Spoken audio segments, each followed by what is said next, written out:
Council. We're pleased to have with us tonight Reverend Pastor Keith Hovis. Keith, if you can come forward for our invocation, then we'll follow that with the Pledge of Allegiance. Keith, thank you for being with us. Thank you for the invitation. Let's all pray together. Our Father in heaven, indeed, we're thankful for this day that you have blessed us with.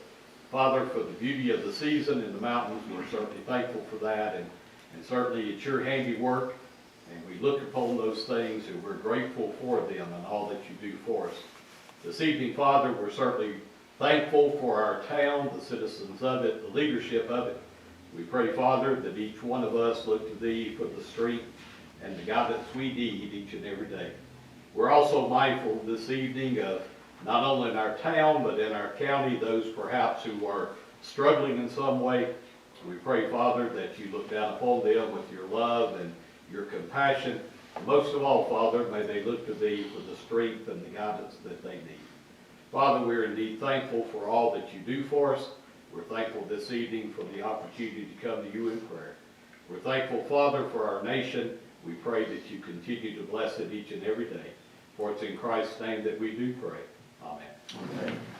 I pledge allegiance to the flag of the United States of America and to the republic for which it stands, one nation, under God, indivisible, with liberty and justice for all.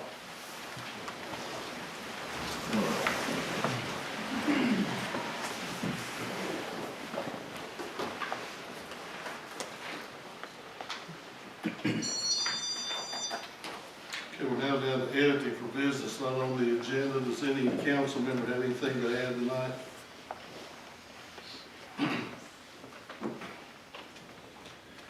Hearing none, is there a motion to approve the agenda as presented? So moved, Mayor. Is there a second? Any discussion? All in favor of the motion say aye. Aye.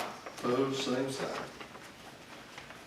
We have minutes here from our regular council meeting and a reconvened council meeting in the month of April.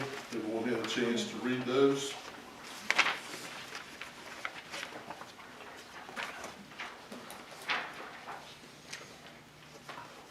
Any editing or changes? If none, do I have a motion to approve the minutes for those two meetings? So moved. Is there a second? I'll second. Now I beat you to it. Sounds good.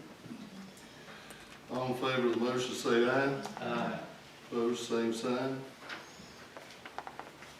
We also received accounts payable. Mr. Short, are there any additions tonight? No, sir, but the general fund check register for April, check 123875, 10th one from the bottom for Anthem, $89,990. That's a voided check. The correct amounts, 3 checks below that, $89,568. So both of those aren't on there. Change that total to $192,959.98. You have more checks you need to do? Probably. Mr. Gilmer, you get a chance to review as Chair of Finance?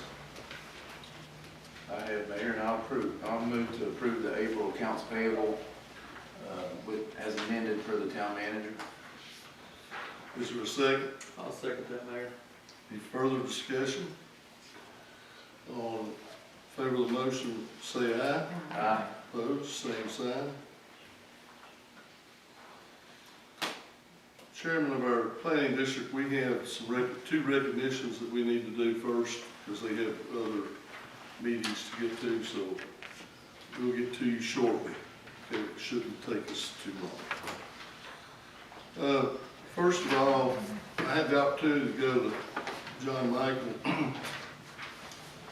Roanoke to the Red Cross Hero event, which was a very, very, I guess, John Michael impressive event. What we saw that evening or that day. Dan was in training, and so he did the smart thing and sent his wife and 2 children. Well, it done right. Yeah, he done good. But we want to, I want to come down, if you would join me, John Michael and the other fire members, I want you to tell a little bit of the story, but for those who were here, Dan received the Regional Fireman Award, I guess, for Southwest District, is that? Yeah, And that's what, all the way to Lee County from where Roanoke? yeah, everything from right up down Lee County, Southwest Virginia. So if we could come down front, Dan, if you and your family could come up front, please. Fred, you want to come down here?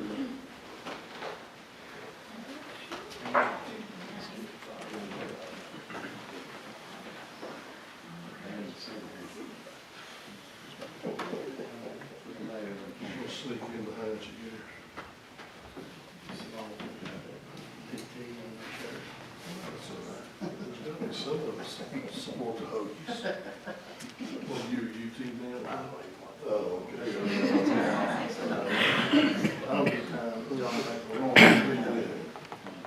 So if you would, can you tell the folks what occurred?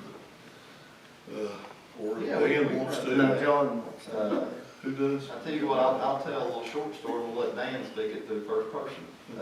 So it's the tons drop, I guess it was what, 2:30, 3 o'clock in the morning. Get out of bed, we know we've got people trapped. We did get alerted that some people were jumping out the top balcony. So we get on scene, find out what's going on, do a full 360 of the building. We have a lady trapped in the third story of the top. Go grab a ladder, Dan Bush is right behind him. Didn't even have to say what to do, looked at him dead in the eyes, he knew what to do. They're back on, full gear on, went straight up the ladder, helped the lady out. We sent 2 others into the apartment in case she did not come out of the ladder to go get her. But Dan helped her out, talked her through it, brought her down. If he wouldn't have, if we didn't have such a great fire department, then she may not be with us today. She made full recovery, she's doing great. The 2 people that did jump out before we got there, she had a broken back, and then they had 2 kids, if I'm not mistaken, I believe. They full recovery, lady made a full recovery also. But Dan, courageous, and you know, we don't call ourselves heroes, we don't think we are, because it's just what we do, it's what we train to do. Dan's a great fireman, he's a great asset to the town, he's a great asset to our community, to our fire department. And you talk to him, and he'd do it again tomorrow. And I think any of these guys up here, standing up here, would do it again tomorrow. But we just need to celebrate our wins every now and then, is what I tell them, so. Yeah. Well, if the council could join up behind me here, get together. Well, I can do it. I'll do that. Well, you know, we've known for a long time that our fire department works hard. They put their life on the line every time they go out. And it's not just here in town, it's all over the county. And we don't take any of you gentlemen and ladies for granted for what you do. But what you did that particular night, Dan, we're proud of you. You really, you basically saved somebody's life. And that's something to remember and to be proud of, as we all are. This is a small token of recognition, but I'd like to read it, if you'll let me. This is part of what was in the Hero Award presentation. Expressing the consensus of the mayor and the Lebanon Town Council regarding accomplishments of Dan Bush, 2024 Firefighter Hero. Life-Saving Hero Award presented to firefighter Dan Bush in recognition of your courageous and life-saving actions at the scene of a structure fire, March 20th, 23 in Lebanon. You put yourself in harm's way to save another human life with dedication and courage. Therefore, be it resolved by the mayor and the members of the Lebanon Town Council that Dan Bush be hereby commended for his commitment, dedication, success in being selected as the 2024 Firefighter Hero Award by the American Red Cross. Thank you, Dan.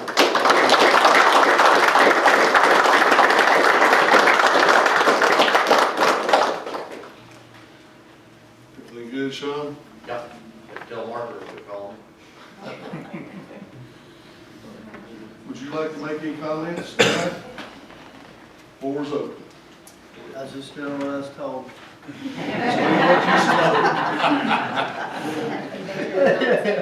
Yeah, it was a little bit comical because most of the time on top of the ladder, I was trying to convince her to leave the cats and just come on. So it was a little bit comical for a few minutes then. But I couldn't have even been on top of the ladder if it wasn't for these guys that were down on the bottom floor, really fighting fire, doing the real work. So I have to give all the credit to these guys because they were the ones inside putting the fire out. So I'm thankful for them more so than anything. I climb ladders every day of my life, so it wasn't necessarily a task for me. But I am grateful and thankful for the award, and I'm not very happy about it. But He wasn't, so one more backstory, I'll get this started. So I've done that Red Cross Scratch work with, they work with us on fire scenes, and the award was coming up, and Dan, everybody knows Dan, he didn't want any of that spotlight, so I sent it in, and never told another person about it, and we had trained a couple Monday nights ago, and he comes up to me and says, "I'm gonna kill you." I knew he'd been selected, I forgot about it. Well, that's how he found out. He got a phone call at 1 o'clock that day. I thought it was a telemarketer. Unfortunately. Well, we'd like for you to, I'm sure the council would like to shake your hand, congratulate you, so. Thank y'all for all you do for us and supplying the things that we need to be able to do the work that we need to do. Yeah, for sure. We couldn't do any of it without the equipment that you guys provide for us, so we're thankful for that. Thank you guys. Keep doing the work. It's good to see you. Thank you, bud. Appreciate it. Thank you.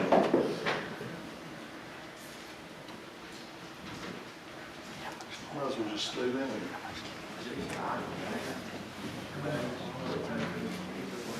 Hey, gentlemen. Sorry. That's for this. Oh, y'all shouldn't have sat down, sorry. Get back up. Come on down, come on around. Sean, could you come forward? Please.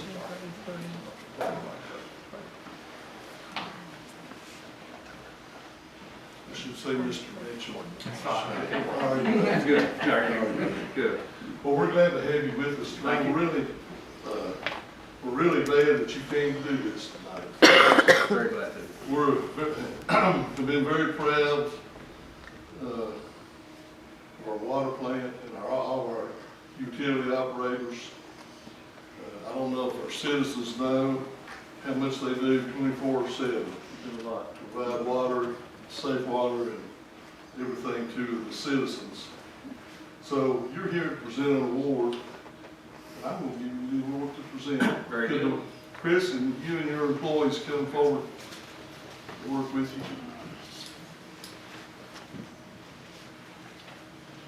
Want him to want Chris to introduce him. Okay. Chris, would you introduce your folks?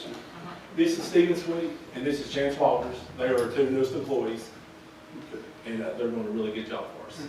Come up there. Chris, of course, you know, and I don't know if everybody in the room is aware of it, but the VOP Award, or Virginia Optimization Program, is designed for all the water treatment plants in the state of Virginia, of which there's 121. And it's not just the regulations, it's designated for plants that go above and beyond the regulations.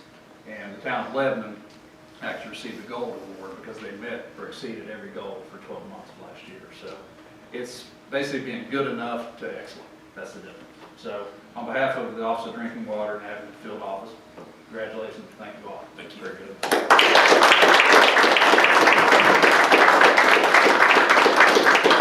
Take pictures of David, please, up here.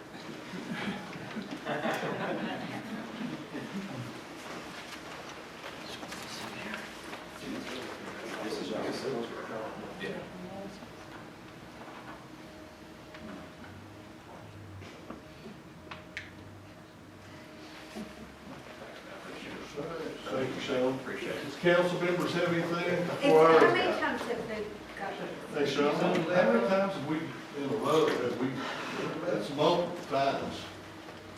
I won't say 10 to 12 times. I think it's I think it's 12. 12. I think it is, yeah, so it's very good. holding that tradition since you left her. I know. Any council members have anything for our guys? Appreciate you guys. Sure do.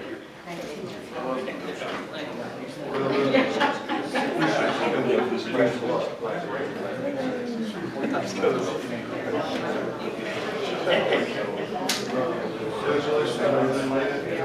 Yeah. Good. Appreciate you coming by.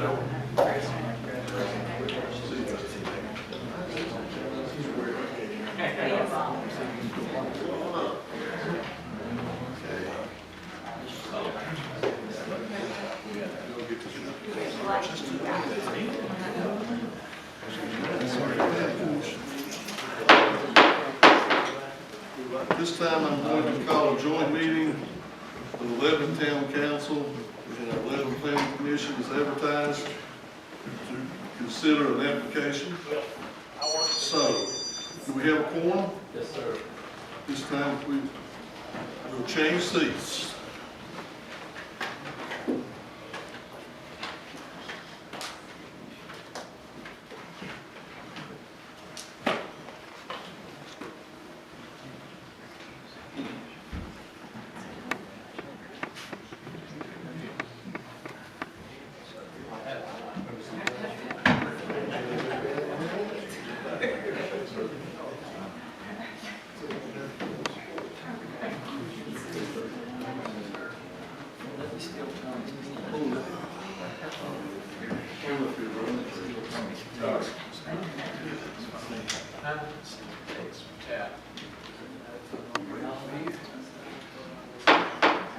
Be in session, I'd like to congratulate all the folks again who won awards, and we appreciate what you do for the town. I've had personal experience at 3 o'clock in the morning with Mr. McCoy, so having to visit me. So let's see, we've got one that we tabled from last time. I'll go over just real quick how the procedure works. We'll get the applicant, I'll get Diane, and in a second she'll read the application. And the person that brought the application forward, we'll get them to come up, present for us, and then if we have any questions at that time, or if the applicant has any questions, and if we have anybody else to speak in favor, the same thing.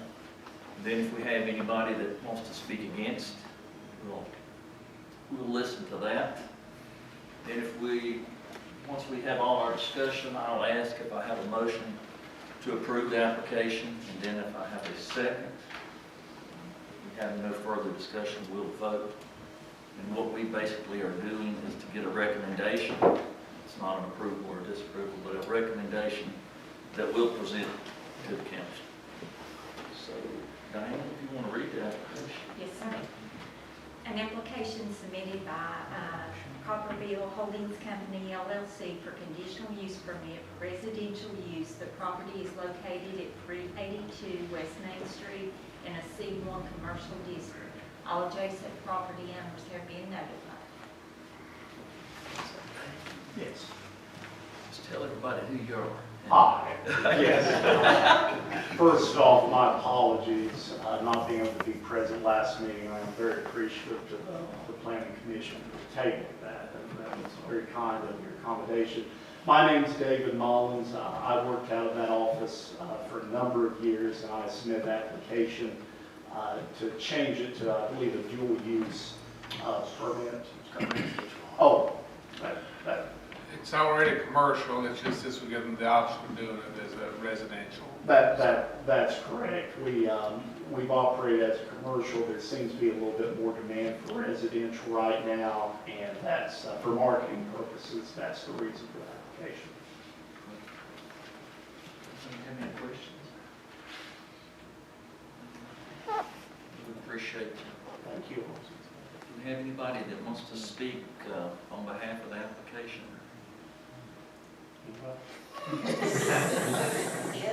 Anybody want to speak against it?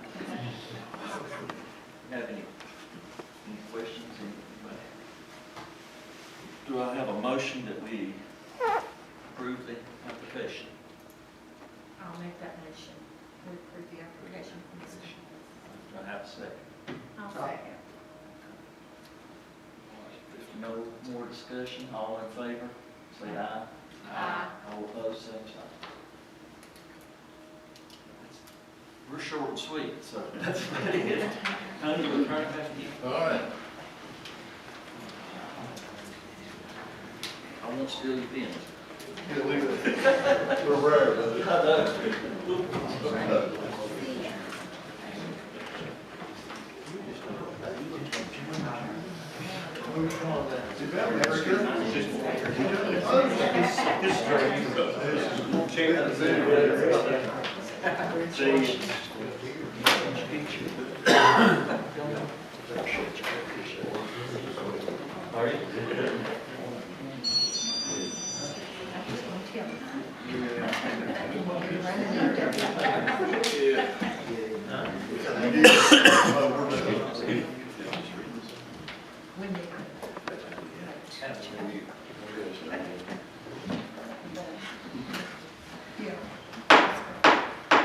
This time I'll close the public joint public hearing with the Lebanon Planning Commission and the council.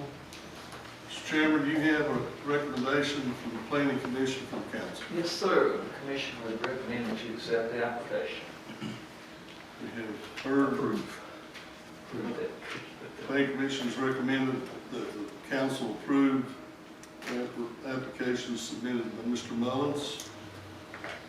So moved. Have a motion, is there a second? Second. Brad, second. Any further discussion? All in favor of the motion, say aye. Aye. Opposed, same sign. David, you've been approved. Thank you. Appreciate your time.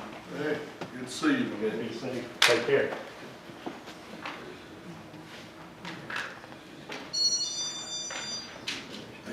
Can you move it back over to the Yes, sir. center, please?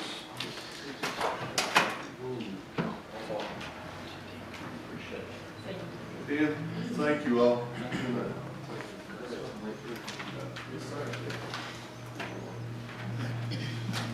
Okay, I believe, Donald, I saw you somewhere. If you come forward. Nolan Stevens from the Lebanon Life Saving Crew.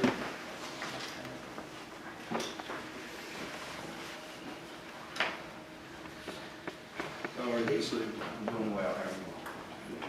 If I may, I'll just, I'd actually drop off a packet there. We got it. They Uh, delivered it to us. Updated cover sheet is okay if I approach Sure. you? Hey, sir. Doing well.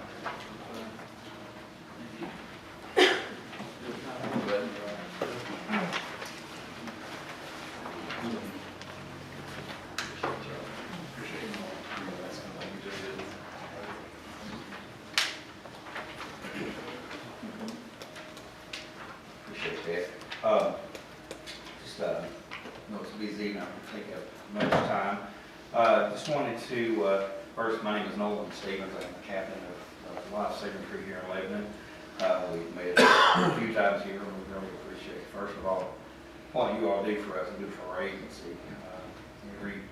Everything that is put in, you know, to our agency from the town and what you all provide for us is really appreciated. We try to turn it around and put it right back into our community, into the residents, into our people. So we do thank you. We've been a long time coming. I was hoping to bring that new ambulance that we've been trying to get for 4 years, but it's actually made it to Roanoke. So we was hoping to have it to show it off tonight, but we'll probably be out a week off. So maybe I can take a brief moment next month or something just to bring it by to do the bells and whistles on it. We appreciate everything y'all done to help us with that. But as everything else, just kind of go over some things that are happening with the Life Saving Crew that's coming up, some things we're facing. I just want to kind of give a brief with the cover sheet. I did, have some packets of some information of things that's in that packet that, just for you to look at your convenience there. But I just wanted to go over a few of our statistics. We had last year, as far as starting since the fiscal year, we had 1,771 calls that we responded to. 34 of those calls were cardiac arrest calls. 20, as it's listed there, you'll see a STEMIs, which is an ST elevation myocardial infarction, which is basically a positive heart attack. We responded to 30 strokes and 99 motor vehicle accidents in 1 year's time.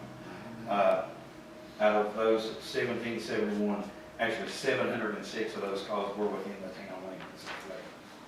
So we're honored, we're proud to be able to serve our community and to serve our town and our county. But that's just like in our average dispatch times, and it's one thing that I'm pretty proud to say. You look at it as like 4 minutes. It's just under 4 minutes. But that's a 24/7. That's one reason that we're blessed in Lebanon that we have a crew there 24/7. We at least have the first line truck that stays at our station. And that's, I think there's maybe 2 that I'm aware of throughout the county, that still do that. And so we are one of them. That helps us out. With 4 minutes, that does include in the middle of the night calls, if they're asleep, if whatever's going on, or even second calls. You have a second call, we got to bring somebody from home, to get in, to run those second calls or third calls. So that's an average time of being 4 minutes, which I think is pretty amazing in on my years of experience with running the agency. So we are more proud of what we do. We really are more proud to be able to serve. I know we talked, last one we come in and asking for some help and things with our truck and going through all the COVID stuff and stuff like that, that we, some things kind of out there, what are we doing to help ourselves? It was really difficult during COVID to get out and do a lot of things. But since then, we've been able to, work on our revenue shortfall issues over the past few years. We've been, of course, cutting costs. That's where you have to start. On the picking up, I want to make it clear on the picking up the hospital transfers, and that's basically when we have an extra crew available. I mean, it's not to the point that we're going to take our primary 911 truck and send them out. But we do get calls from Dr. Phillips. Some of the doctors, they'll get slammed in the emergency room and say, hey, I've got a heart attack patient that's got to be transferred to Johnson City Jail, next this or that. If we can get that truck to help those guys and get a second crew in, to be able to help those guys out too, to take those transfers.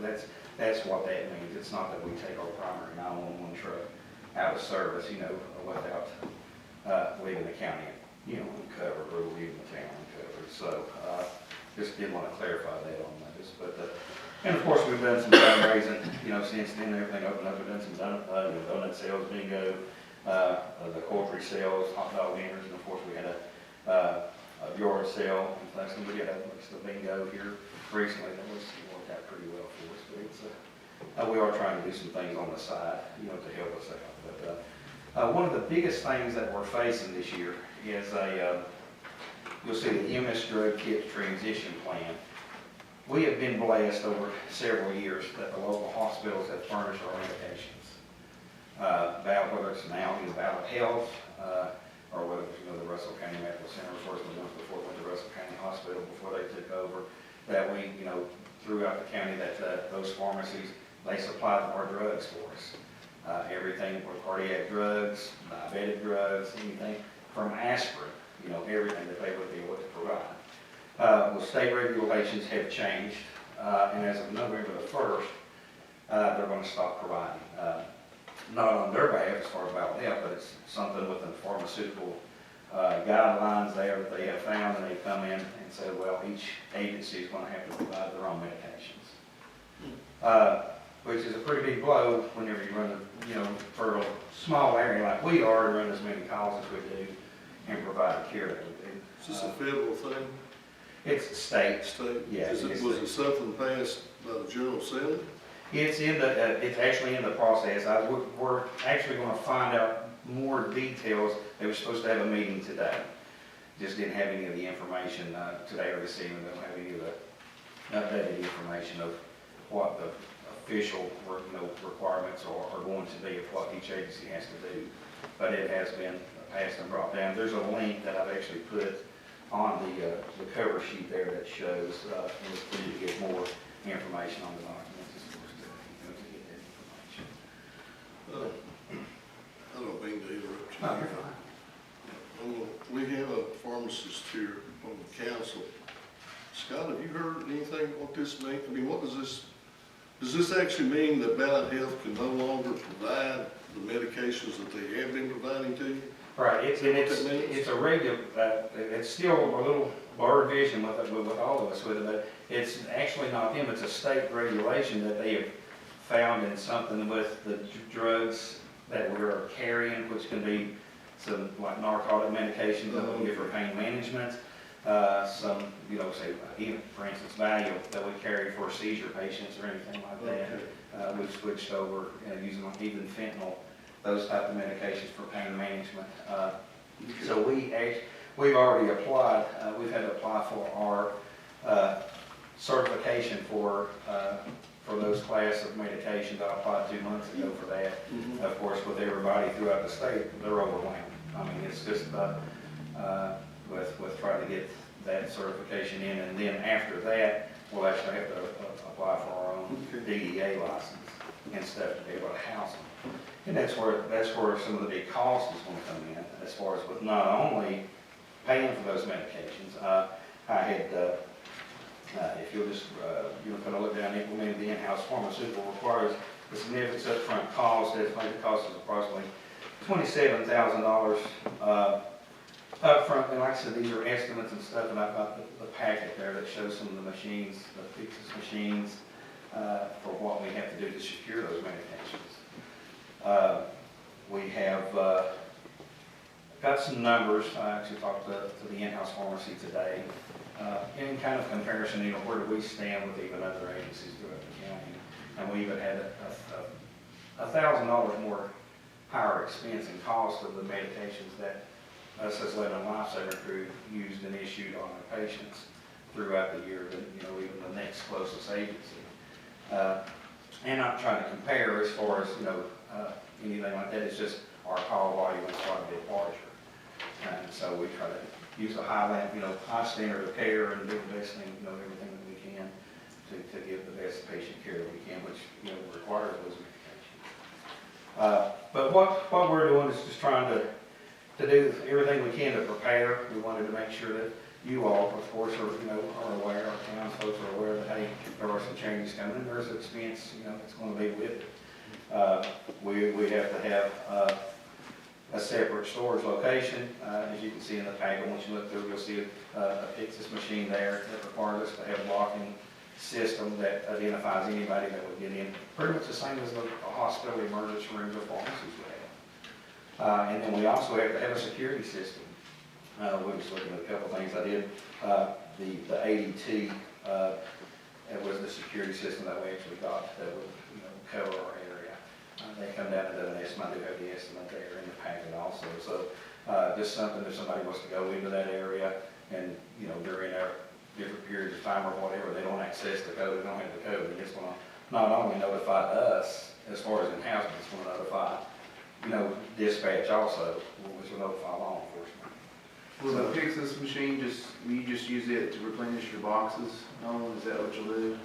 Well, it's, like I said, we're still, that'll hold, yes, the medications do replenish those boxes. Of course, we'll have the upfront cost, as far as, the buying them. We're, like I said, I'll try to be ahead a little bit. I don't want to sound confusing, but like I said, just for the information that we've gotten, hopefully they'll clarify some of the things with us and we can maybe update.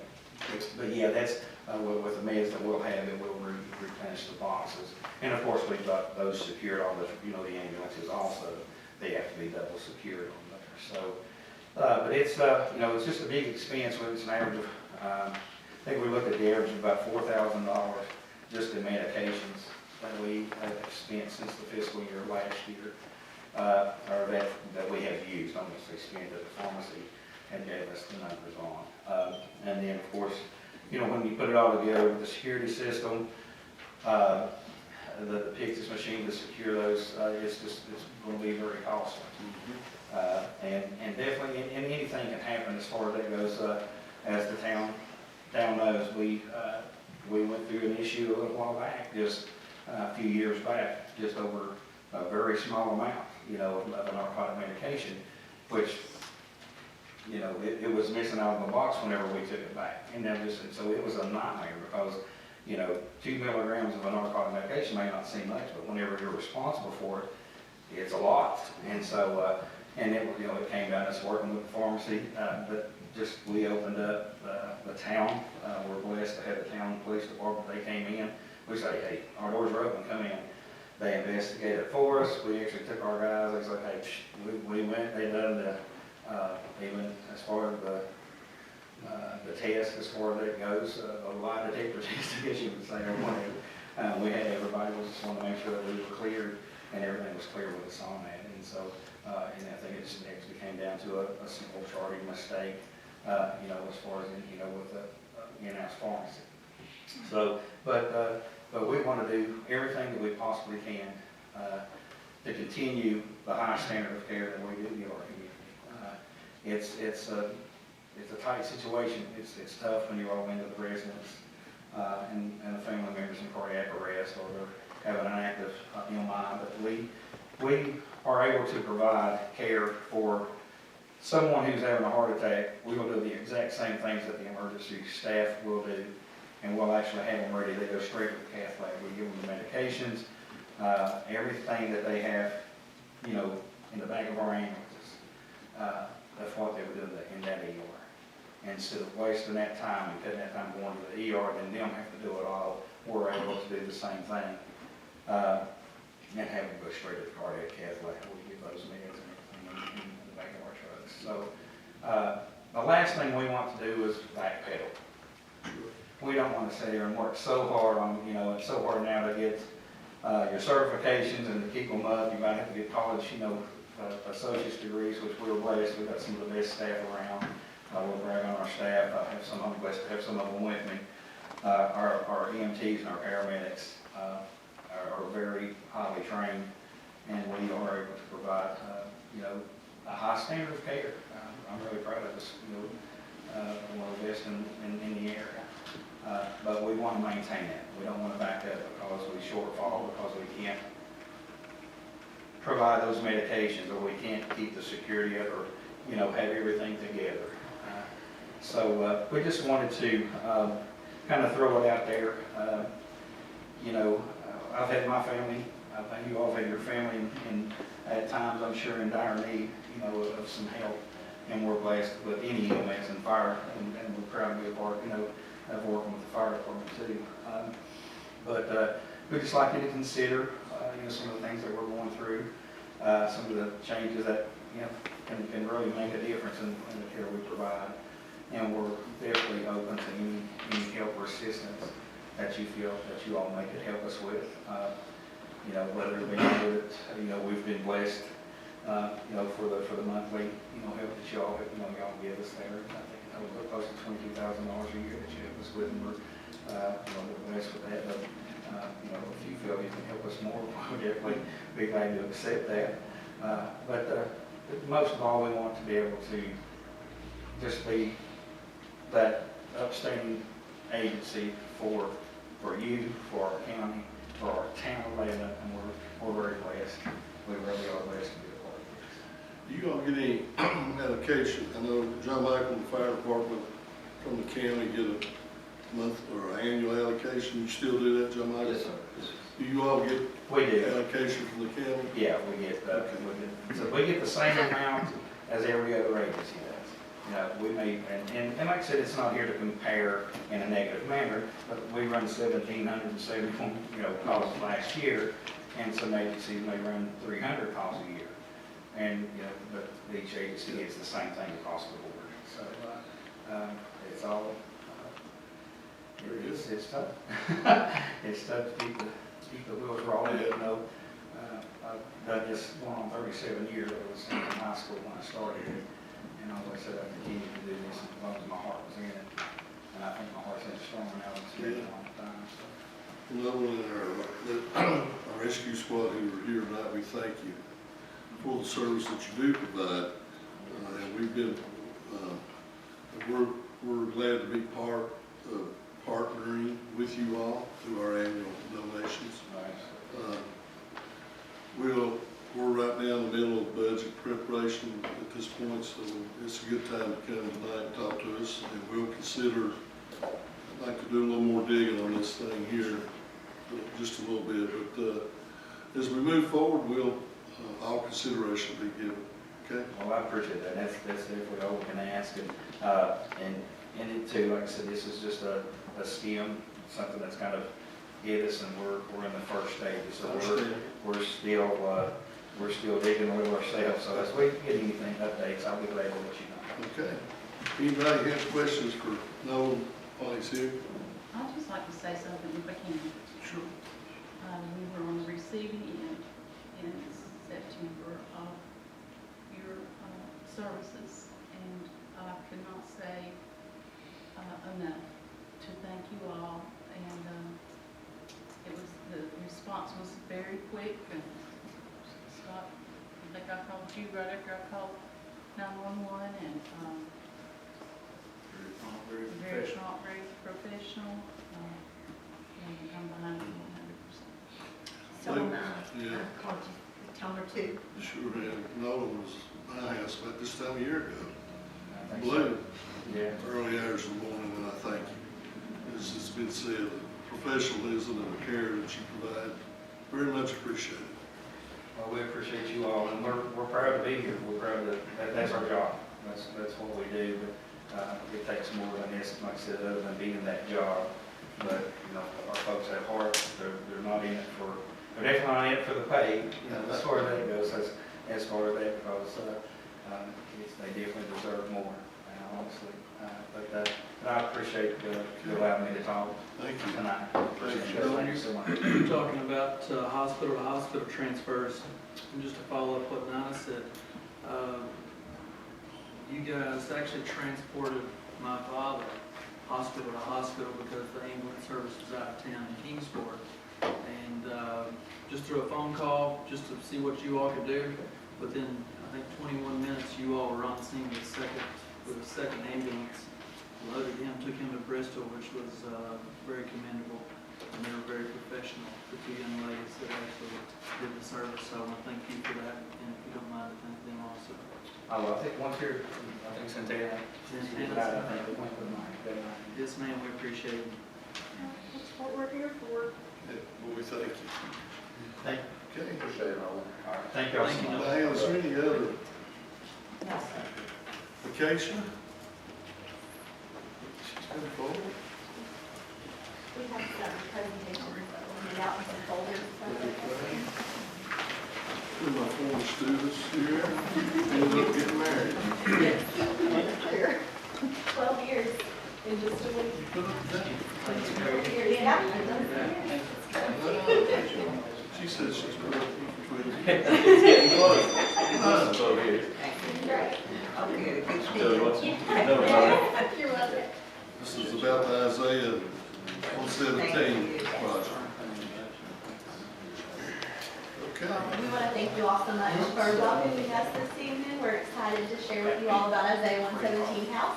You probably heard about it, seen about it on social media a little bit. We're really excited to bring it to Russell County and to offer it also to our whole surrounding area for use and resources. So I'm excited to tell you about it. Our goal is to change the way that foster care begins. That's our whole mission. The current statistics here in Russell County is that there are 76 children in our foster care system.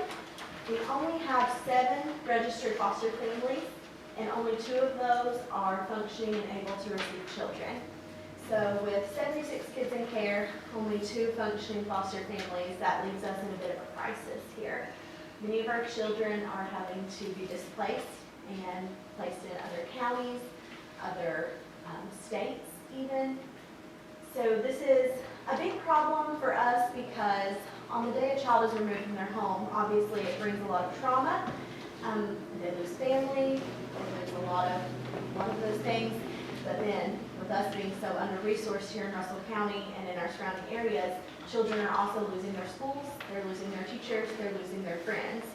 So instead of the one loss, which is major, it's loss after loss after loss. So what we want to do with Isaiah 117 House is provide a really great resource to help encourage growth in our foster families, and a full wraparound of the entire process from removal day all the way to when they enter into foster families. And I'll tell you more about that as we go on, but as it stands right now, when a child is removed from their home, they go to the Department of Social Services out at the Government Center, and sometimes a child waits for a few hours, sometimes it's a few days, sometimes it drags on into a week.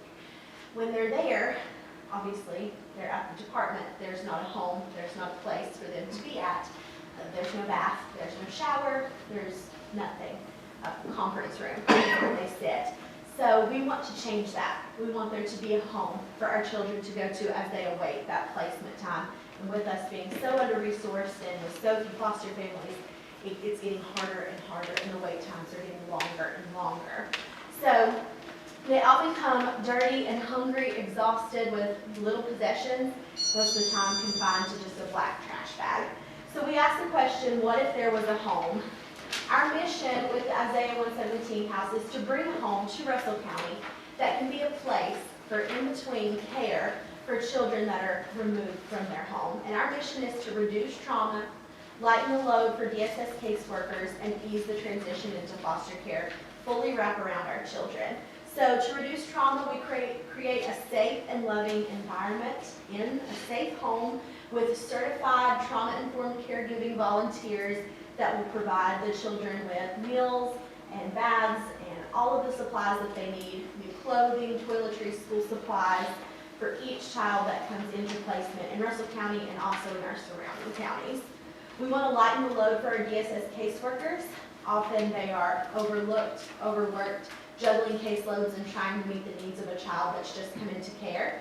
We want to create a full working environment within the home, which I'll mention, our land donation, actually, we got our signature today. We did have a land donation from a community member to build the home on, and it's just a couple minutes from DSS. It's right off of Old Castle Road. It's about 3/4 of an acre, a great place to build this home to serve our community. But within it, there will be a full functioning office space with all the resources that a DSS worker would need to carry on with their workload. Of course, they always have to be within a sight line of the child and their care, so we'll make sure that they have all of those things, but they'll also have support and help of a certified volunteer working with the child, helping them to work on homework or play and do different things, making them meals, and that will lighten the load for DSS and also help the child to be loved and seen and heard.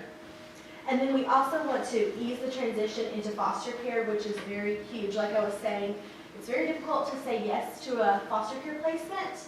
Often it's in the wee hours of the night, early hours of the morning when those foster families are getting the calls and have to make a quick run to Walmart, put everything on the credit card, try to pay it back later. You know, those sort of situations come up. So what we want to do is offer an opportunity for foster families to have an easy yes. So we want to provide twin beds, formula, diapers, clothing, anything they need to get started so that they can get their feet under them and children have less time that they have to wait for a home to go to. So that will also help to reduce trauma and make it easier for people in our area to say, yes, we would like to become a foster family. So we want us all to join together and say, not our kids, not our community. Now that we know that this issue is here and this is happening in our own county, we would love to see us all band together and make sure that no child is left waiting in the DSS conference room. We just, a couple of weeks ago, had a little boy, a local church ended up taking an air mattress out there, taking some food and supplies for them, but he had a couple of days wait in the DSS office. We've had a few cases like that already that they've been telling us about. Buchanan County has had the same sort of things happening. So we're really hoping that this will be a quick process and we can alleviate that need as quickly as possible.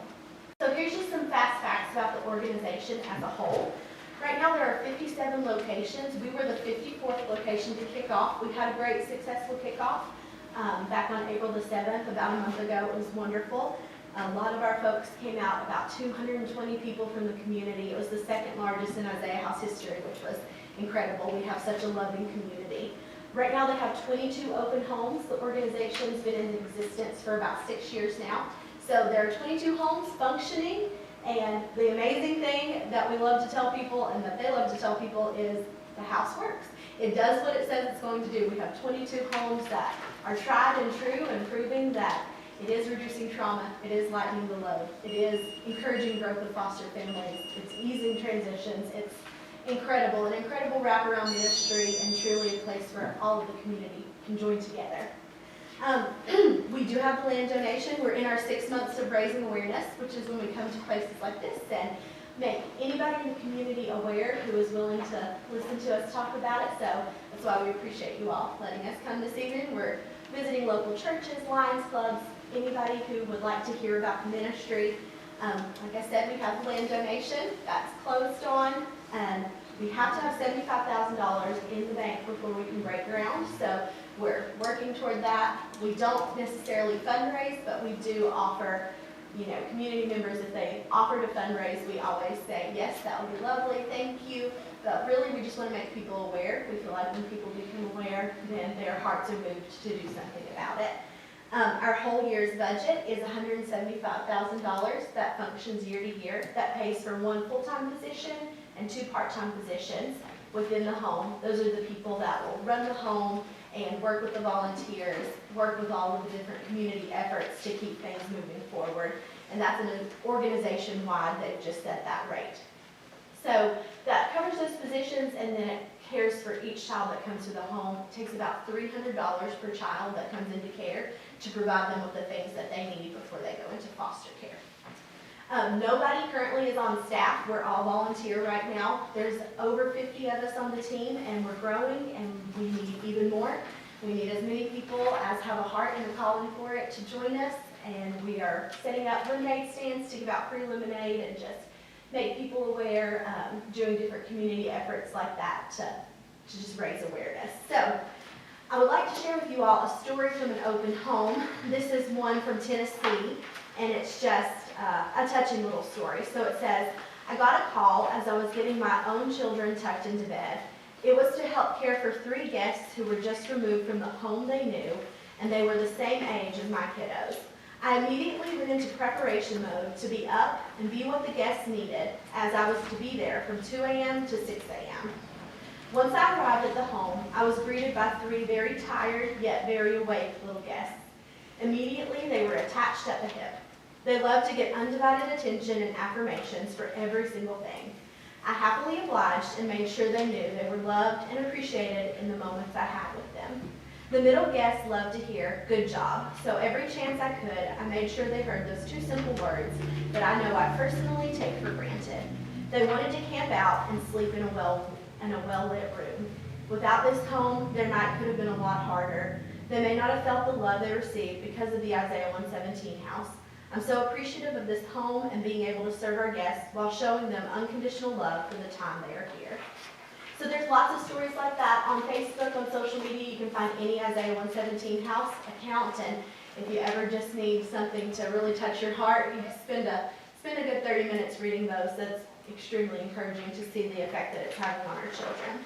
So here are some ways that you can partner with us if you're interested. We do have an expansion meeting coming up this Saturday. Lebanon Community Fellowship is hosting us from 8:30 to 9:30 a.m. We meet the 3rd Saturday of every month. Just discuss tangible ways to get the word out into the community. You can also, if you would like to, set an alarm on your phone for 117 and pray with us every day. We're trying to get as many community members to join us in prayer as possible. And then if you have social media, if you'd like to come and follow us on Instagram and Facebook, it really helps us to spread the word and get us in front of local churches and organizations, or even become a sock buddy, which is a monthly donor or a one-time donor. So we appreciate your time, and if you have any questions, I'm happy to answer those. A couple, Keisha. Sure.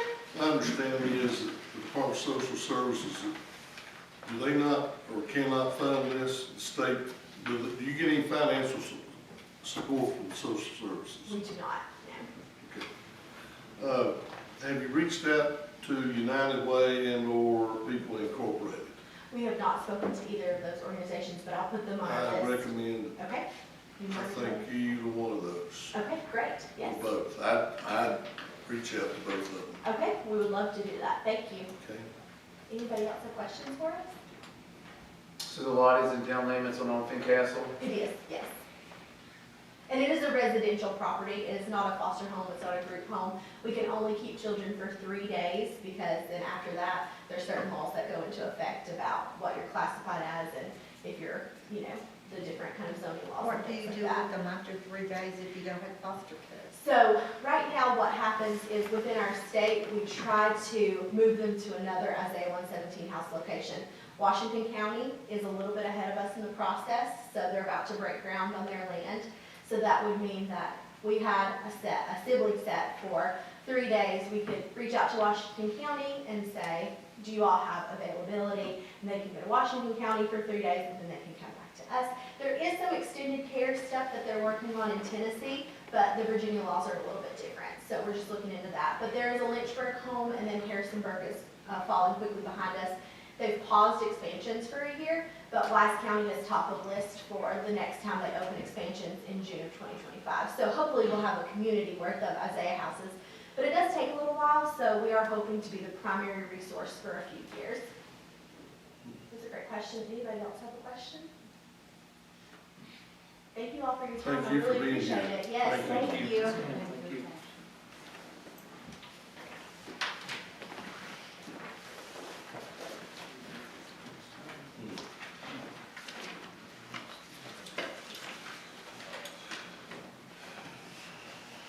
Okay, we're now down to new business. Fire department project bids. Diane, are you ready, I guess? Yes, sir. So we got 3 different bid packets, is that what we're doing? All right, let's start with the garage doors.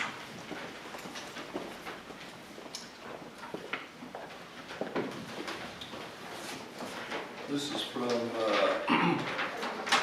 these are the bay door bids from Doors Unlimited. Jerry Tessner, is that right? Close. I can't pronounce it. I can't spell it. I can't pronounce it.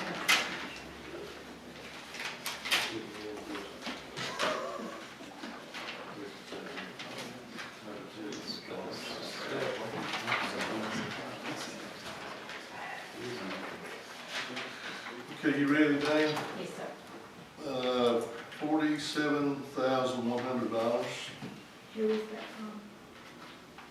Doors Unlimited, Can I get that number again, Mayor? $47,100.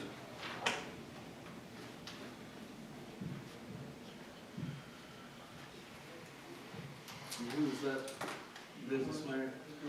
Doors Unlimited.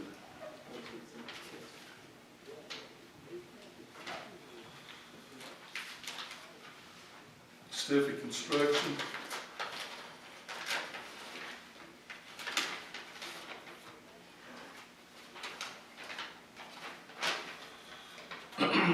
$63,800.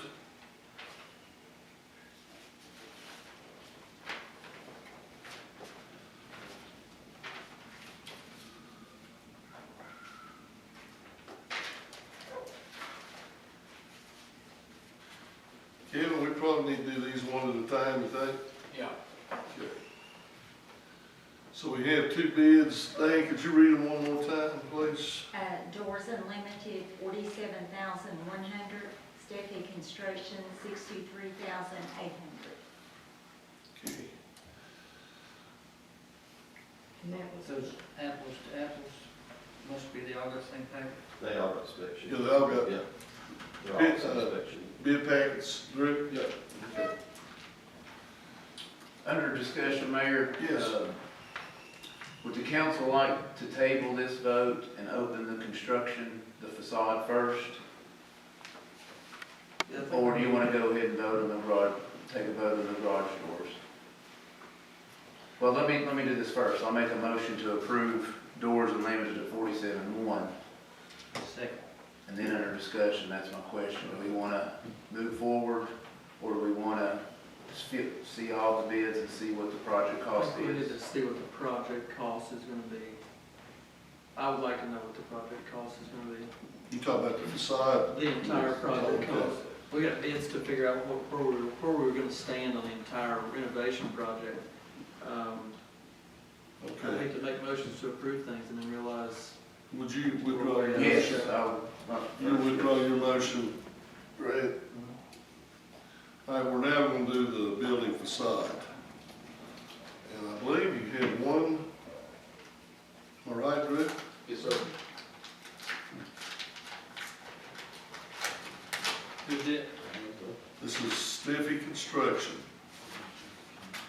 for the building facade project, which we all have seen as a council, sitting right there, still in here. $123,300. $123,300. I'll make a motion to approve that, Mayor, and open for discussion. I'll second that motion, Mayor. I thought y'all wanted to hear everything. Well, We'll let you hear that. I hope we can afford the landscape. If we're gonna No, spend $120. yeah, that's right, you're confusing the Yeah, you matter. withdrew and then you, Have you ever heard of Just Dan's work? This was the biggie, Mayor. This was the biggie. All right, This so we got a is- motion and a second. Yeah, this was the, All right, this was the number we needed to know. You know, we kinda had talked about 200,000 to 250, maybe max Including project the doors? cost. And I think we're right in line with, everything that we wanted to get done. There's still a lot of work, you know, a lot of projects to be discussed tonight, but I think this is right in line where I hope that the project cost will be on the facade. so we got a motion and a second on the facade project bid. Is there any further discussion on that bid? All in favor of the motion, say aye. Opposed, same sign. Well, if we're gonna do the facade, we better do the doors. Go back up with some doors. I can tell you what, I don't wanna do the facade, and I put them doors up there.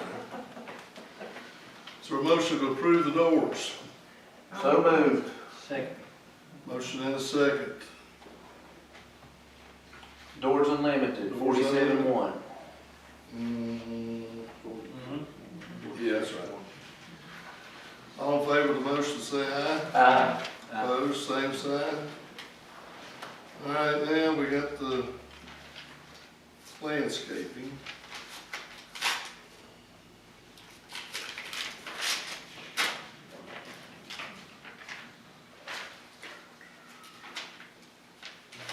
Drew, is this was put out based on Nathan's renderings? This is also included in that same bid packet, that facade is, first was facade, the second section was landscape. All right, this is AAA Lawn and Landscape Company, AAA Lawn and Landscape, Inc. Is that the only bid there? No, there's another one. Okay. You ready, Diane? $7,876. $7,876. Etter's Greenhouse, what was that? Etter, ETTER. yeah.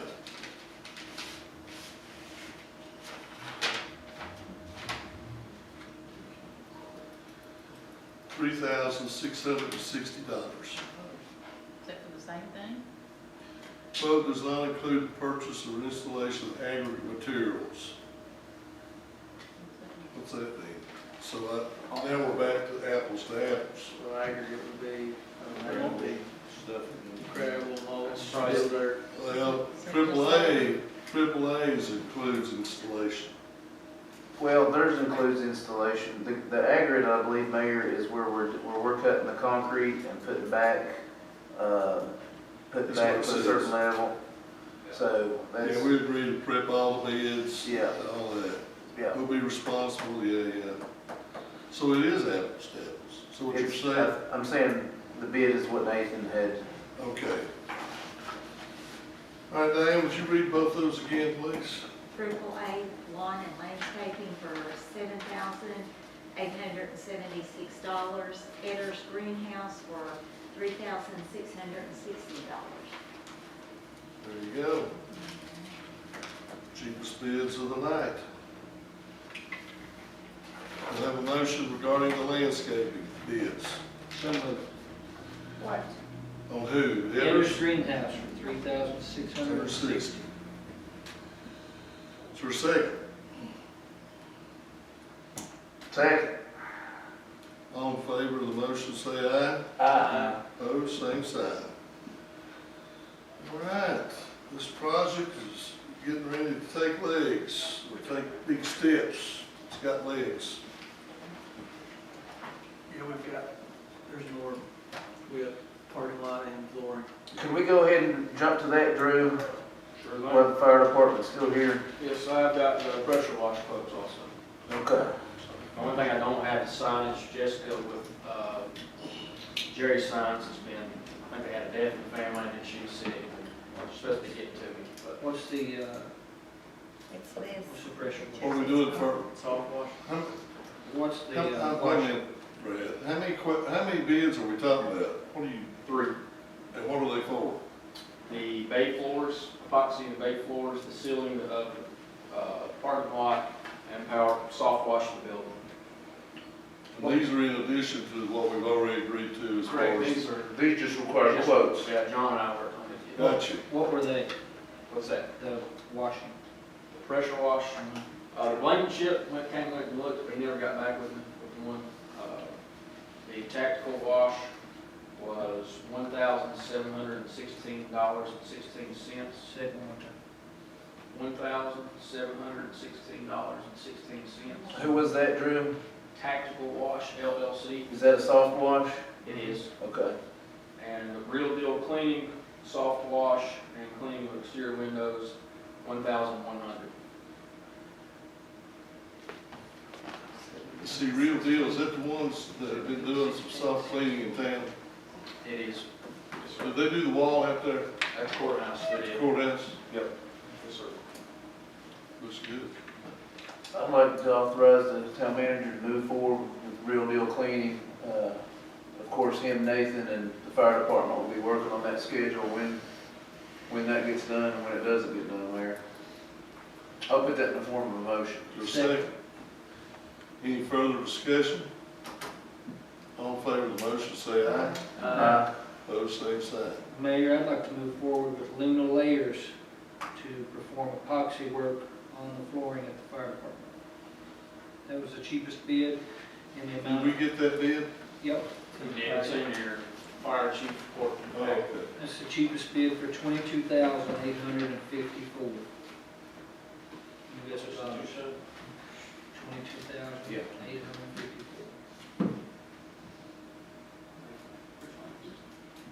That lasts pretty while, good while.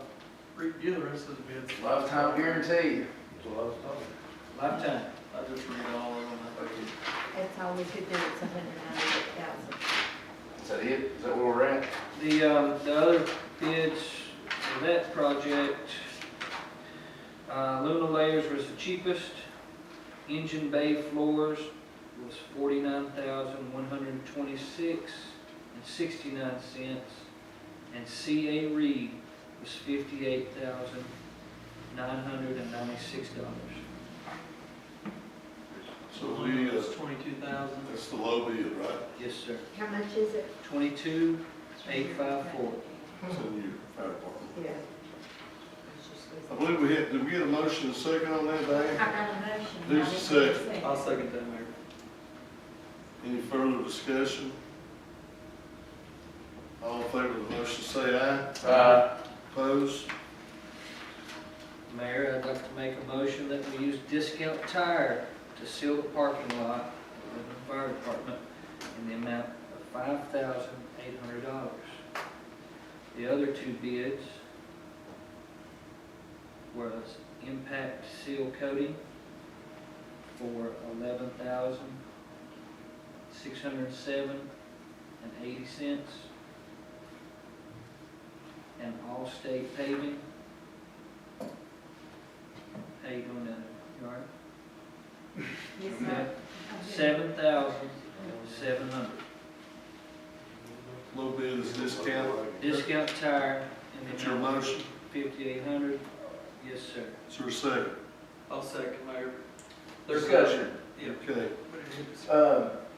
Do we want to move forward and just go ahead and do the full lot for the housing development too? So Keith actually has that under contract for this year, and Discount Tire got that contract. So they'll be doing both They'll of be them. doing They're this whole scheduled to problem. do that Okay. section of that property. We just have to get with them and get the card. Can you just let Keith know I was willing to, I'll let him I know about everybody else. We also need to discuss the striping side of it, because they've got, each one of these bids in here have a striping quote, but I'm not sure if we want latex, a thin coat of latex on the stripes, or if we actually want thermal. I talked to John today, and he said all bids are 2 coats of sealer, correct? Correct, and the striping with them, what's another Discount Tire to put on theirs, but they've got striping included, it looks like they're all charging about $500 for striping. Yeah, $500 to $800, and that's for $500 to I don't know $800. enough about striping, And the so. amount of stripes that's gonna need, it's fairly What are you cheap. shaking your head for? $500, and I'm gonna get you what, if you're doing that, No, I think, it's. in my opinion, I think we need to have Clatterbuck quote thermal on that, because that thermal's thick, it's clean, and it's reflective and it lasts. So we'll just do we'll mark it under existing contract, and the streets department work with Drew on what kind of thermal or latex. Is that good, Mayor? Is that reasonable, council? I mean, I'd call Keith too. He's going to mark his place over there. He may want to join in with you. I'm not sure he'll want to join in with thermal. Well, he might. It's 95 cents a foot right now, 4 inch lines, 95 cents a foot. Well, we just tell him what we're doing and see if he wants. Okay. I mean, that's what we're gonna So It just- we're it all, just- It just looks nice and. do. It does, but I still want to get the curbs painted and the stationary curbs and the curbing on the hills. all right, now, y'all jumped ahead of me, I think. Did we approve Discount Tire bid? Did we get a motion and a second? We got a motion and a second, but I don't know if we voted I on don't it. think we did. I don't think you did. All those in favor of the motion say aye. Aye. Opposed, same sign. When y'all started talking about striping, we went, That brings the, Don't tell us. it's two. $203,814. Yeah. Looks like the bay lights might be on you, John. I done got that. I do have a question real quick. I'd say the signage is probably somewhere around 15,000. Yeah, and they gave us a preliminary, I think we got 2 quotes from Bristol Signs initially, just for cost estimates, and Jerry's, and I think Jerry's was a little bit cheaper, wasn't it, John, like a couple thousand or whatever, so it looks like we'll probably go with Jerry's, and it was between, what was you remember that preliminary quote, around 13,000? Does that sound I right? think we were high, just Bristol was 14,900. Was it? Okay. Jerry Signs was 12066, Yeah. the last quote we got. And that's for, it may be a little bit additional cost because John wants that seal that we talked about. On the front of the building. Yeah, Nathan had talked about that void on the community room aspect, and the department was gonna, see what they'd like to put there, and I think John had sent a schematic of what he liked, and Nathan put it on the side of the building, so if he can get that to the Yeah, council. if we could discuss it, I think that can be done maybe a month or 2 down the road, if we just get, how much would that cost roughly, getting on this cost? I wouldn't think that much of an additional cost. Yeah. I'd say get it done when it all gets done. I mean, We'll bring that full schematic. As soon as we- Council will get approval on that. We do need to let those sealing companies know that they're not responsible for striping. Well, with the scheduling, Drew, can we get together with all bid winners at some point in your next, just have a discussion with everybody on our scheduling and moving trucks in and out of the, kind of a pain for a while? Yeah. If you set that up, we'll get with them on that. and we'll have those bids. I guess we won't really need to sign bids until next month, right, John? I mean, Correct. realistically, we're not gonna be putting up a sign until Yeah, Drew and I that's can all reach out work to is them done. and have that. So we'll put that on the agenda for next month and hopefully approve the cheapest quote, which I think will be Jerry Signs from his initial cost estimates. Okay. Good deal. Fire department good? Were we through with everything related to that project on the fire department? Today, Drew? Sir. If you would, I mean, once y'all get together also, if you could just come up with a plan for I mean, I guess Billy will be there to discuss our scope of the work also. As far as tearing up the concrete, painting the flagpole, painting the fence, and any other work that's in our scope. Let us know about Keith's schedule too, if you would, please. 90 days. From He said- From when? Huh? That's what Hey, Drew so talk said. to you about that. 90 days. Okay, I'd like for Drew to talk to Keith. Confirm that, sounds great. 90 days sounds great, doesn't it? See, the fire department's got it approved. yeah, we can't be doing this in the winter. Yep. I'm with you, I just like for the town manager to talk to Keith and give us a schedule, that's what I was asking. I mean, you can skip that theater food. I mean, 90 days. Is that 90 days from tonight? It don't look like it's gonna be ready for Cedar Fest, does it? No. Okay. All right, are you ready to move forward? I have other bids here on the cameras. Y'all wanna do that while we're doing the bids? You want to do that? Yeah. Well, I'm asking you, this cover sheet, thank you all, is this, cover sheet cover the bids behind it? Congratulations. This is, yes, So this cover sheet covers all this info behind it. yes. Yep. That's why I kind of did the cover sheet. I like it. Scotty sent a bid on each, section, each department. Mr. Kestner came, when he came, he's kind of a little pressed for time, so he didn't get to actually go to all departments. So he just got our invoices and the plans for each area that we were putting the cameras. So what he did was do basically a base rate, what it would take per camera to install. So, but So this figure, these two estimates we're not comparing apples to apples. we're close apples to apples. The difference is, like I said, Mr. Keshner's done it, he's doing it by an hourly rate or a camera rate, whereas Scotty is doing it flat rate. But he's also, the one thing that's not the same is on Clinch Valley Security's quotes. He's included $1,050 worth of equipment that's not on the Keshner quote. Keshner Locksmith is only labor. So that was the only So thing. even adding back the estimated equipment on the Kessler, we're still cheaper and got more cameras, correct?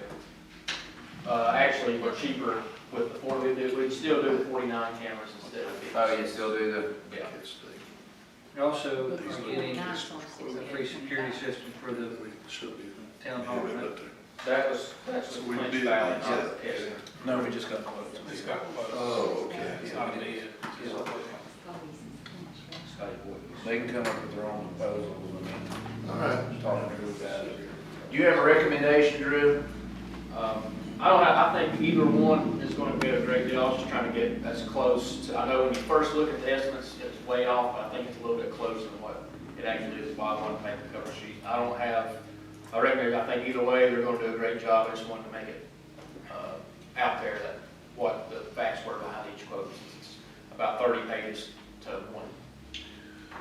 Well, as town manager, you get to do these things every now and then, Mr. Short. Okay. What do you recommend? Which one?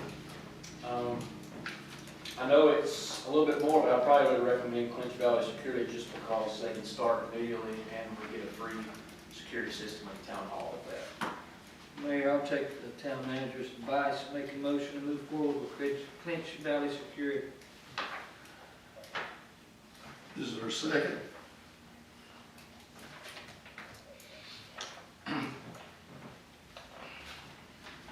He's also local. We just also want both local. of them? Both of them local. Both are local. Both local. That's the Scotty Boyd from the, where's he from? Just let it out, I guess. Live in the Oaks. Moving in Richlands, home name,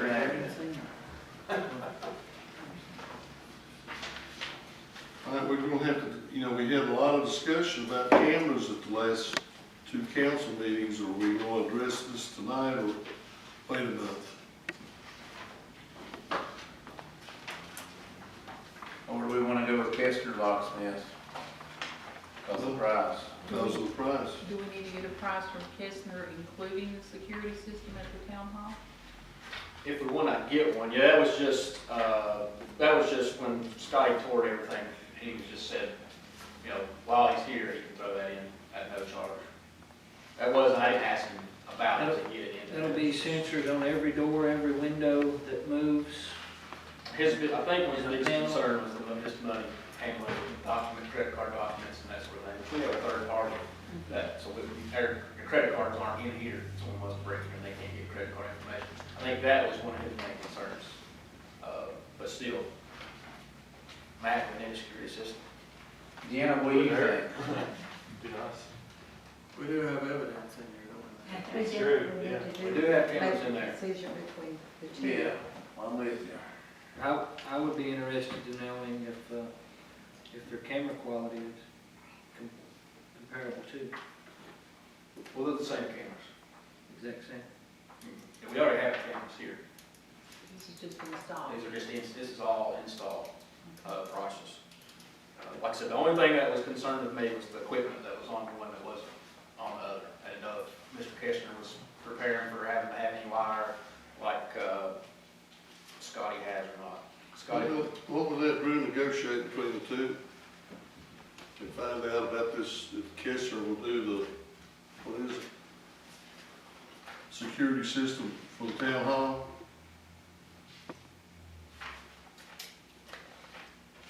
Let's just talk about it for a second.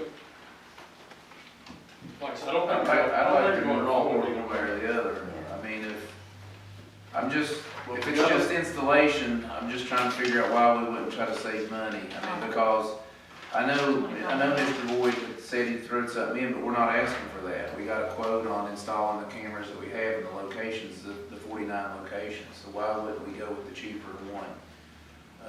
If the equipment's already bought. but the biggest concern on that side was the time waiting to get them. That was, You're saying July 1st is 6 weeks essentially. yeah, but I don't know if he can get it in. It was just, when I talked with him, he talked about all the jobs he had. July 1st was the earliest he was going to Yeah, but we waited this long True. too. Keshner says July is the earliest, Mm-hmm. which I think is just a few months down the road. That's right. Well, we had a motion, so it's died for the lack of a second. Now we're back to, I'll make a motion to go with Keshner. okay, we have a motion to approve the Kessler quote to Mr. Short. Is there a second?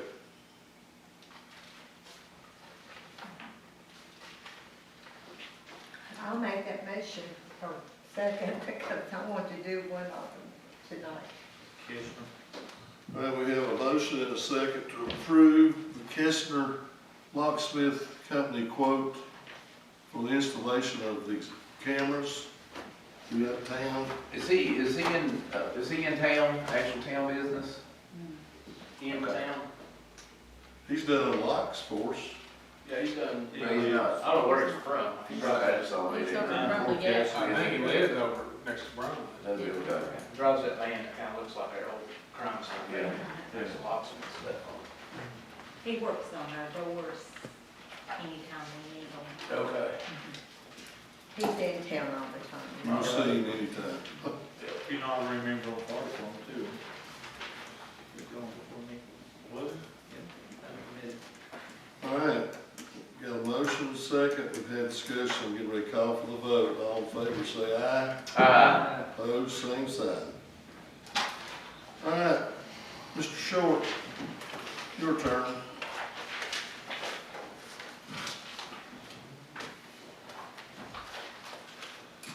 As they say, come on down, buddy.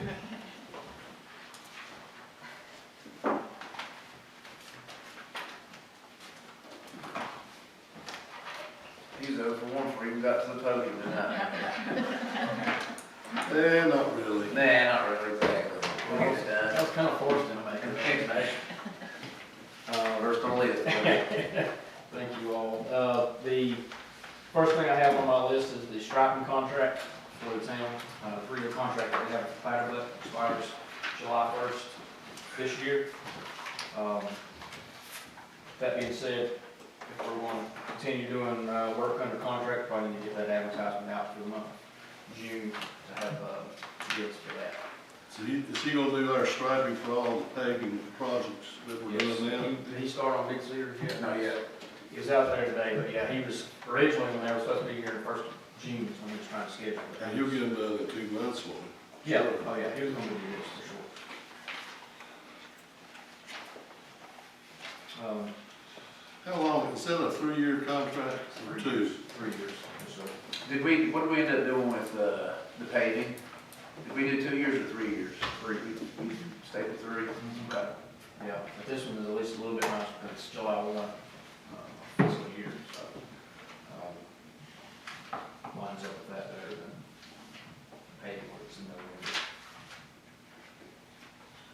Well, I'm gonna start with the street committee chair, and the street committee in regard to the striping contract. How long we have to advertise that? Is it 2 weeks? I mean, can you get it done between now and the June meeting, is my question. Should be able to get it done between now and June, yeah. Since it ends in June. June Ends 3rd. July, ends June 30th. All right, I'm sorry, Fudge. No, you're fine. If we're gonna operate under contract, we do need to get that advertised in there. Drew, I think last time we advertised locally, did we advertise in the Bristol paper down there?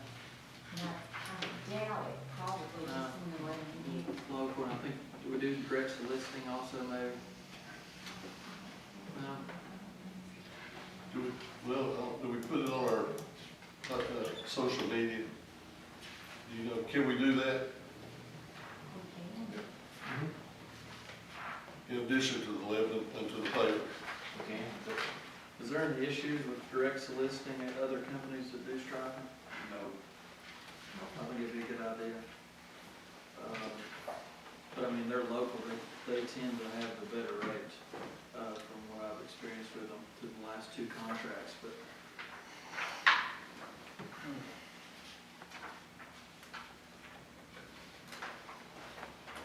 You want us to advertise in the Bristol paper as well? Or just? I'll just do whatever standard, I don't think we need to jump through hoops for it. No different really, I believe I don't know, it's too much. no different than what we did with paving. Perfect.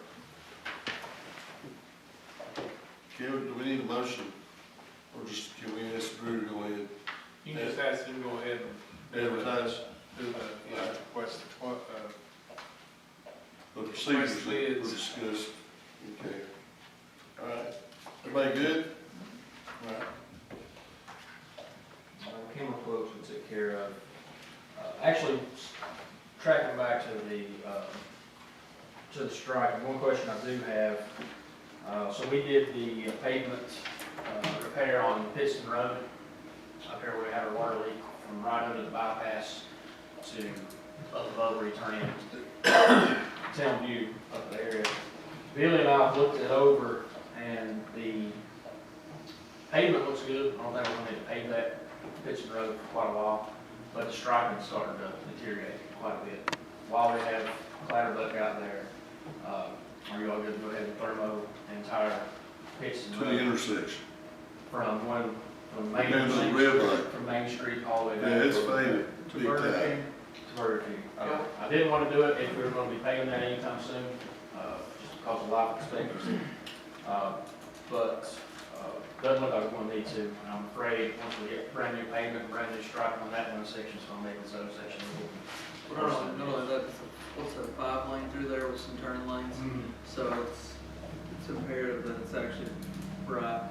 And also we have a Well, surplus plus the VDOT urban maintenance funds. That's what I was gonna get to, that 50,000, that's what, allocated for striping includes all of this road, if we were to do it. I'm good. Yeah, I think if you got, what about the whole intersection there? Are we okay coming east, west, right there at those lights? Have they faded any, like turning onto Pittston Road? I think they're okay, but I think that's gonna be, I'd like to get that right paved to Main Street, more Main Street Okay. paved. Have we looked at other places? I mean, if the budget allows, I mean, anything that Striping needs to or get paving? touched up while they're here? I mean, Yeah. crosswalks, anything that you think? So we've looked at a crosswalk, one crosswalk we're looking at is gonna be for the IDA from the parking lot where there's a new company that's coming into the old soda factory. We're gonna need a crosswalk there. And if we have some left over, I'd like to probably get some latex. I don't know if we'll be able to afford thermal or not. But I'd like to get some latex down Pioneer Drive and down 71. Both of them looking pretty bad. They're pretty faded. 71's real bad. Yeah, it is. And it's, we did Main Street about a year ago with latex, and it's about a year lifespan, is what it holds up to, but, Are we good to move forward? We did latex last year and maybe the year before due to the fact that we took on the lighting project. So we were running skinny on budget, so we did latex. You could probably get a measurement or get them to quote that, but I think we're gonna be solid on budget this year with our urban maintenance program where we could actually probably look at thermal. both of those. 71 and Pioneer Drive? I'll measure them out, I can get you a price pretty quick. I think, Pittston Road, all of that, to include the arrows, the lanes on both sides, the turn lanes, it came, I think it's about 25,000. Okay. So, talking just 4-inch lines, 4-inch lines for that, shouldn't be. If you can get that in the next 2 months on his calendar, under his existing contract would be good. Yeah. The next item I had was, obviously I've been working on the budget and sending those updated budgets out. And before I got too far into it, so I do have a balance, but basically I was going to answer any questions for anybody that's been looking at it that had any questions that stuck out at them. If they got any budget questions. I've got a question for Kevin. Okay. Kevin, if we have a proposed budget, tell me the timeline again. If we have a budget right now that we're ready to put forward, Drew's finished the budget, would we have a public hearing in June and then come back 2 weeks later and approve the budget? Does that sound right? Okay. So if we can nail down, the only thing we really need to nail down is the donations. After I advertise 2 weeks for the public hearing. Yeah. And then let it So sit. we'll advertise for a 4 June weeks. meeting and public hearing, and then let it lay for 2 weeks, and anytime after that, we can meet. So it takes a total of 4 weeks from when you finish it. Yeah. Completely. So we'll have to meet at least What one time. what we used to do is the public hearing for the budget would have been at the June meeting. Yeah. And then, how many days did you say, 14? Yeah, it's 14, 2 weeks. So the budget then would be the 24th of June. So, Are you good to talk about not lining up those donations? I mean, right now, we've got a solid number, I think, for the amount of donations, but we still have some additional requests we need to address, maybe in committee tonight, in committee reports. Okay.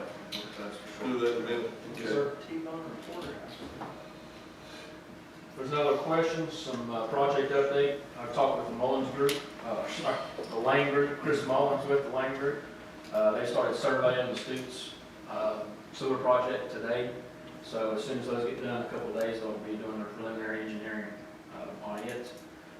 We have easements back there through all that already, so I don't think we'll have to worry about any easement work.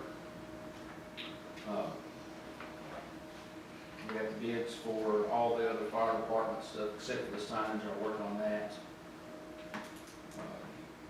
We poured the third wall for the theater pavilion today, framed it up, so there'll be one more wall to pour after that, and then we'll fill it in with gravel and get ready for the flooring on it. Can I stop you? You can, yes, sir.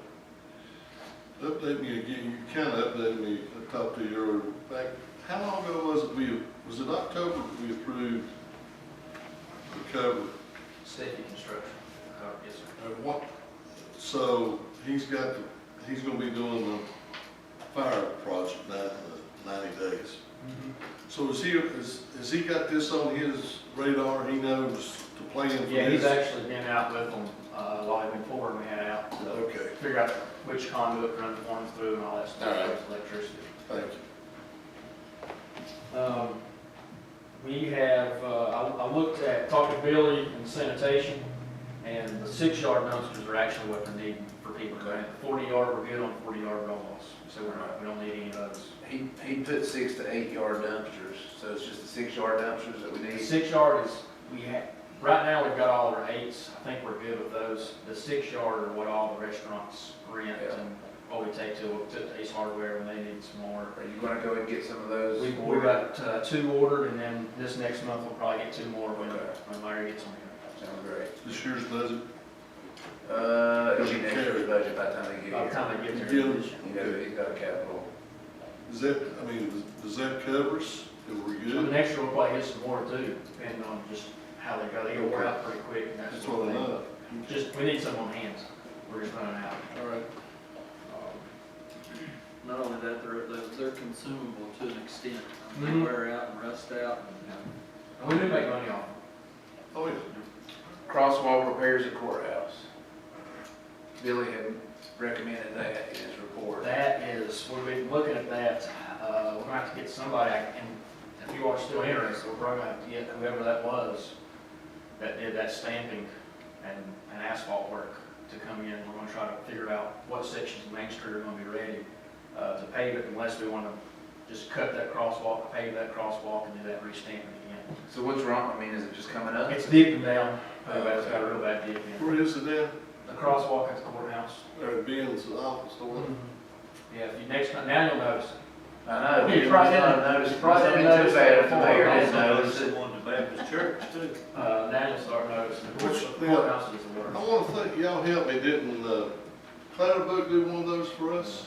Or he just, he He did painted, part. he painted it down at the. That's Yes, part. this guy's heated up the This asphalt. guy's, this is an actual stamp. Yeah, I remember the And they stamp. got the sand that they put on, I think they're very expensive. Yeah, I think so. There's a lick.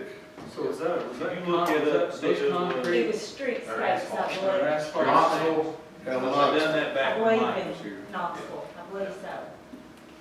they pour it in, heat it up, and put the stamps in it, and then do that, sand. I remember when For the you did. traction.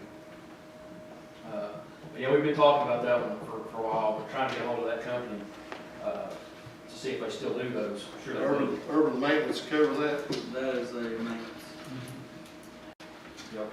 Billy had also mentioned the veterans building. It looks like to me it just needs to be painted. It doesn't look like it needs siding. Am I wrong? I didn't walk over to it, but I drove down there. I think painting's probably good with it. I think we're good with painting. Is it a hardy board or is it actual vinyl? No, it's a hard. Yeah. Yeah. I think, once before, I think it might have had a little water damage on it from the toilet or something, but now they cut the water. Maybe the first year they did cut the water off here in the winter or something, froze and got some damage on it.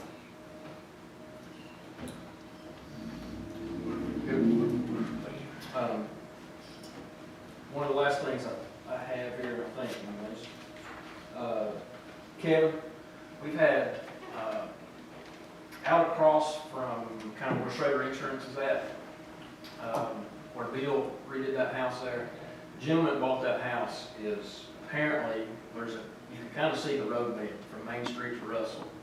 Apparently we have an alleyway through there. He's interested in buying that if we abandon that alleyway. First, I just wanted to see if the council was interested in abandoning that alleyway, and two, Between his, Yeah, there's a big. between Main Street and Russell, in between his house and the house there that, what was the gentleman that passed away that worked at the emergency rescue squad? Hunt. Aaron Hunt. From there to Main Street, right beside the wall. If you look, you can see it, there's a road bed through there. But But this is probably back when the town was laid out. I thought Originally. that one time we did that, like all these events, like behind their house, they said it was ours. One Yeah, time. they've surveyed, Well, it on the deed, it shows up. still, I think it still says the town owns that alleyway through there. So does that connect, like going back up to the sheriff's office? Right in the curve, right in that steep curve that's rustic. That 90 degree, it's runs straight to Main Straight. Street. Yep. So it'd be just past Flandon Avenue, Mm-hmm. Flandon. On the other side of the house than Flanagan Avenue, where Flanagan goes on that one side, it'd be on the other side. And once they mention it, you can, when you drive up there, you can see it, kind of a little. The building that went up there. Does he realize he only gets half? Well, I think he wants to buy the. Oh, okay, so you're saying he'll get the adjacent house. Yeah, he wants to talk to him about his side of it too.